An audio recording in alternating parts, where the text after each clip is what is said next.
এখন প্রায় রাতের বাজতেছে ঠিক 12টা। দেখেন আমি কি একটা ভয়ানক জায়গা দাঁড়াইছে। ফার্স্ট কথা হচ্ছে সামনে কেউ নাই, এটা হচ্ছে একটা বাড়ির রাস্তা। এইদিকে তাকান, এইদিকে আবার একদম কেউ নাই। ইভেন আমার এই সামনে যেটা দেখতে পারতেছেন এটা হচ্ছে কবরস্থান, এটা হচ্ছে একটা বাড়ির রাস্তা। এই সামনে যেটা দেখতে পারতেছেন এটা হচ্ছে আরেকটা কবরস্থান। ইভেন এই যে সামনে যেটা দেখতে পারতেছেন এটা হচ্ছে আরেকটা কবরস্থান। তার মানে আমি ঠিক 3টা কবরস্থানের একদম মাঝখানে আছি। তার মানে দেখেন এই যে 12টায় একদম এলাকাটা কতটা নিস্তব্ধ হয়ে গেছে, যে একটা কাক পক্ষী পর্যন্ত এখানে নাই। তো এখন প্রশ্ন হইতে পারে আমি কেন বের হয়েছি।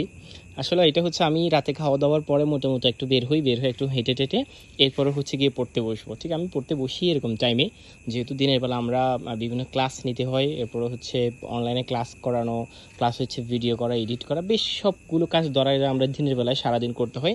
এই জন্য রাতে আমরা মোটামুটি নিজেদের পড়াশোনা করতে হয়। এই একটা ভয়ানক জায়গা আমি এখন আসছি, দেখেন কেমন গা শিউরে উঠতেছে এই জিনিসটা দেখে।